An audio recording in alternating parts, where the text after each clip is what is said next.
هذه أدمى وفرح سنة هي كلن كينان مهم كأه واللي يرضوا عيدين والنبضة ورمرين تيدا يجارسين تيدا ومضى إنت هذا كله يلا الشيء إنه يسمى كنت حنين السوشيال ميديا والله تبليغيه وأرين هذا وناكسن اللي يرضوا وعد مغليسينه majority ummadda idinka ah boqolkiiba intii badnayd baatiin hadii Soomaaliya idinku aad hagaagtaan way hagaagi doontaa insha Allah hadii idinku aad hawshiina qabtaana hadii la isku eedmeeyo wadankuna hoos buu u socon doonaa waxa la rabaa marka inaad kaalinkiina qaadataan oo idinku waad fahamteen si fiican baad u fahamteen waxa hadda yaani wanaaga lagu gaaro inaad dhalinyarada kala gaarsiisaan gobolka mudug ka bilowdaan dhammaan insha Allah hadhow la gaarsiiyo wadanka oo dhan anagu maamul ahaan diyaar baan inaan la shaqeyno intii karaanka tabliiqaas aanu ka shaqeyno mustacidiin baa oran jireen tabliiqu mustacidiin baan inaan maartay yaani hawsha in kala shaqeyno wax walba karaanka iyaga meel walba aad aadaysaan hawl kasto in ku adkaato diyaar baan inahay waan ugu tashanaysaan waa la diriray iyo waxba la dilay iyo waxba la sameeyay qof kasto bilow aadniyo bari waxa la su'aalayaa wuxuu uu sameeyay ama uu la yimid baa la su'aali doonaa aakhiro asagoon ehel lahayn asagoon walaal lahayn asagoon cid kale lahayn baa la su'aali doonaa waxa naga horeysa beesha noocaasa nagama horeeyo hawiyo daarood midna nagama horeeyo halkaas baa naga horeysa nin baana wuxuu yiri midgaan baa tahay midgaan siyaa qofkii jannada qofkii laga waadaa midgaan uu yiri midgaan marka waxa نصب لما وحى قبك الجنة لقى وايو أنا غيرها بلا هذا وفعنا جنة ولا الوجلين يبلي واحد جنة الوجل هي الدر إلهي يدعد يضدك أو ولا لا سيدا أنا حديث كي علماء كم قال لي واحد لم ده عليه فرطة أضواء الله مركب كحنون يسقف كستو مسلم فرطة هذا كحنون يسير المدي يبالي بل فرطة هذا تنتهي كوتشي توا مد أدوك كحنون يسا وهبيك مركب كحنون يسا الله تاهيسو قف كستو مسلم الله تاهذا بل سومالينا مدة ولا الثاني مدة درس ده إن هذا فرطة الله حنون يسير على الوقت ما بقدر كمسلم كا أنا ما أنت وحاو هذا كده واجنيا إن هل كان ممكن لقدر يروح عم بلغ هذا إنه أنا أفكر قدومي أكل قال يا إن شريب إن الله يرضى تكتو هو بينه وتكان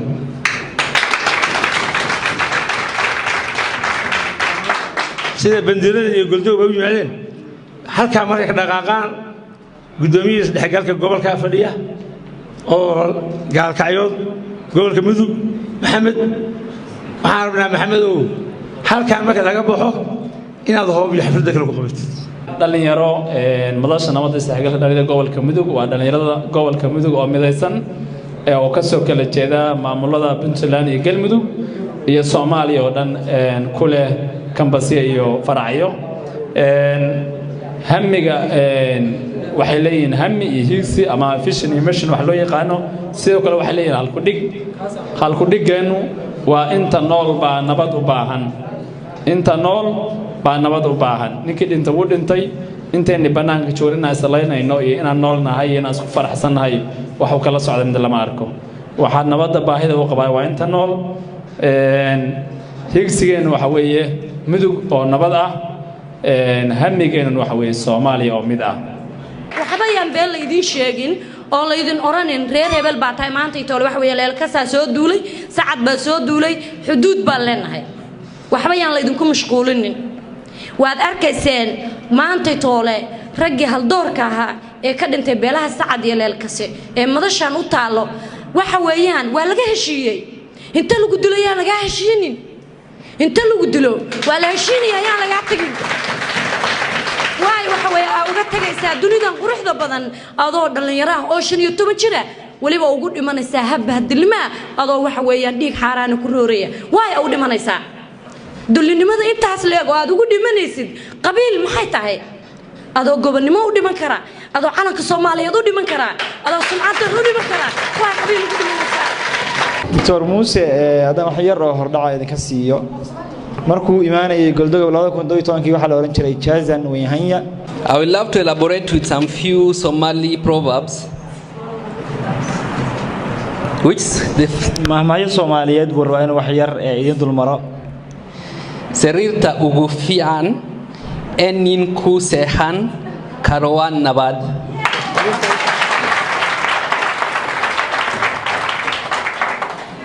The best bed that a man can sleep is peace. So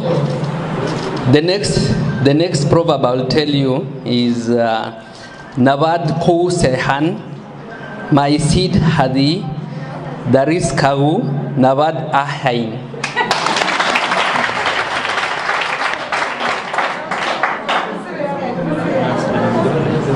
So you cannot have peace, you cannot sleep in peace when your brother is not having peace. So this is Puntland and Mudug. So if Puntland people don't have peace,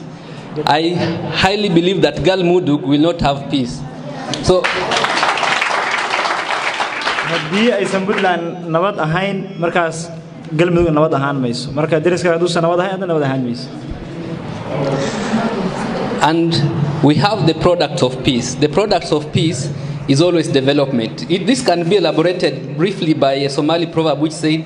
Nabad ba nas la nugole.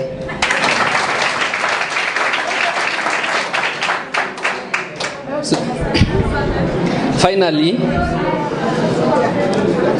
finally, I will say by ending by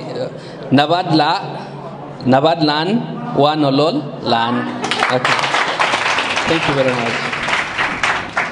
waxaan ilaaway maalintii la soo dhaweynayay ergada walaalahan beesha Sacad Siciid ergadooda Dr. Muuse wuxuu ku jiray dadkii qorraxda joogay oo ilaa aan ka soo noqonaynay nala soo dhaweynayo maasan waxa galabta balliga xamurra ka dhacay shir aad u qiimo badan oo qaaya badnaa oo ay caasimadiisa lahaayeen dhalinyarada degmada Galdogob oo ay ku soo dhaweynayeen dhalinyarada walaalahooda oo ka yimid degmooyinka kale ee gobolka Mudug sida Gaalkacyo iyo Bandiiradley kulankaas kadib waxa ka soo baxay war murtiyeed ka kooban 10 qodob. Qodobka koowaad wuxuu ahaa in la taageero dadaalada nabadeed ee ka socda galbeedka gobolka Mudug iyo guud ahaan Soomaaliya. Qodobka labaad hagida iyo hanuuninta dhalinyarada hubaysan si hubka looga dhigo nabadana ay uga qayb qaataan isla markaana loogu bedelo shaqo abuur iyo dhiirigelinta waxbarashada. Qodobka saddexaad joogtaynta iyo xoojinta kulamada nabadda iyo isdhaxgalka bulshada. Qodobka afaraad ka gudbidda kala qoqobnaanta iyo ka shaqaynta midnimada iyo isdhaxgalka bulshada. Qodobka shanaad ka hortagga wax kasta oo carqalad iyo dhib u keeni kara nabadda sida barabogandada dacaayadda kuwaas oo sababi kara fitan kale iyo colaad cusub. Qodobka lixaad dhiirigelinta dadaalka midnimada dhalinyarada Soomaaliyeed. Qodobka toddobaad waxaan ugu baaqaynaa maamulada Puntland iyo Galmudug iyo dawladda federaalka ee Soomaaliya inay xoojiyaan kaalintoodana ka qaataan sidii xal nabadeed oo waara loogu heli lahaa gobolka Mudug iyo guud ahaan Soomaaliya. Qodobka sideedaad hirgelinta socdaal nabadeed oo lagu xoojinayo nabadda isdhaxgalka iyo abuuridda kalsoonida bulshada. Qodobka sagaalaad in la ballaariyo madasha nabadda iyo isdhaxgalka xafiisyadeeda isla markaana laga furo xafiisyada ugu horeeya degmooyinka Bandiiradley iyo Galdogob. Ugu dambeyn qodobka 10aad waxaan dhammaan ummadda Soomaaliyeed meel ay joogtaba u rajaynaynaa in Rabbi ku gallado midnimo nabad isdhaxgal isjacayl iyo horumar iyo barwaaqo. aad baa mahadsan dhalinyarada waxaa la yiraahdaa Soomaaliya 75% waxa weeyaan under 35 35 sano ka hooseeyaan awoodda aan leenahay waa garan karnaa maanta nin walba qabqable ah nin walba raba inuu dagaalamo nin walba raba inuu dad dulmiyo wuxuu isticmaalaa dhalinyarada Soomaaliyeed haday noqon lahayd in la yiraahdo social media ka soo caaytama ka soo qayliya haday noqon lahayd in qori loo dhiibo oo la yiraahdo front line ka gal oo dadka la haday noqon lahayd in si kale loo isticmaalo lacagtooda la qaato xoogooda la qaato waxa lagu xisaabtamo shacbiyada lagu xisaabtamo maanta waa dhalinyaro nina intuu geed hoos fariisto oday 70 jir u wacan mayo dhigmay adeerkaale waxbaan rabaa inaan qasay ila qas ma dhahay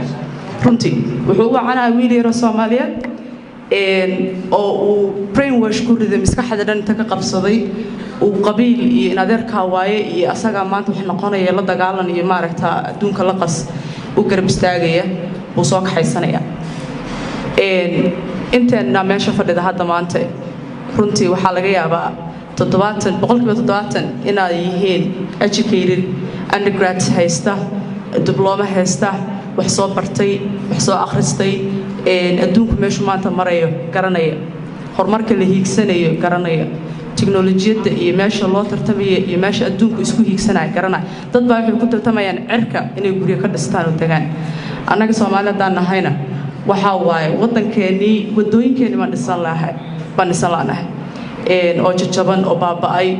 oo maaragtay dayactir u baahan oo u baahan engineering-ka soo wada baratay Soomaalida waxa la yiraahdaa engineering iyo doctors ay jecel yihiin labadaas ay bartaan intooda badan engineering-ka soo barateen hadduu run yahay waxaa la rabaa wadankeena dib u soo celisaan inay wadooyinka dhistaan inay guryo dhaadheer noo taagtaan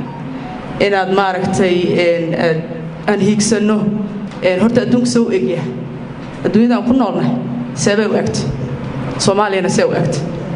inaan maaragtay isbeddelkeedii aynu raadino baan la ka doonayaa haddaad rabtid inaad nabad waarta adeegsatid waxaad adeegsataa waxbarasho marka dhalinyaro waxay oran lahaa waxa laga yaabaa intiinaan iyo inta kaleeto wanaag ka shaqaynaysa inaysan ahayn kuwa qaska wada laakiin dad kale oo qaska wada ay yihiin kuwa aan waxbarashana haysan waxbarashana diyaar u ahayn waxaan idin oran lahaa marka intiinaan waxaad tihiin dad waxbartay oo markay ugu yaraataan kan idinku yaraan high school aada laga yaabaa inta tuulooyinka ee baadiyaha tagtaan waxbarasho free ah bixiya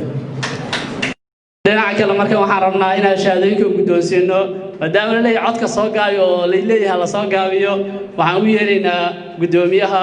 Galdogob Mudane Cabdulqaadir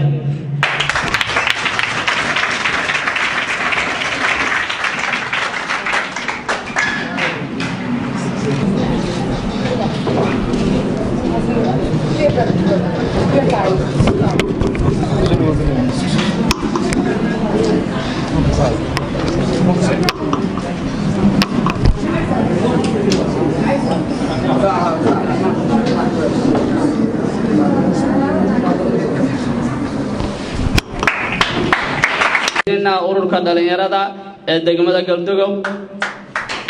waxaan ugu dhiibaynaa nin aad iyo aad noola shaqeeyay oo nabadda iyo xasiloonida iyo nidaamkan isdhexgalka dhalinyarada si aad uga qayb qaatay oo la yiraahdo Master Cabdiraxmaan Madjibin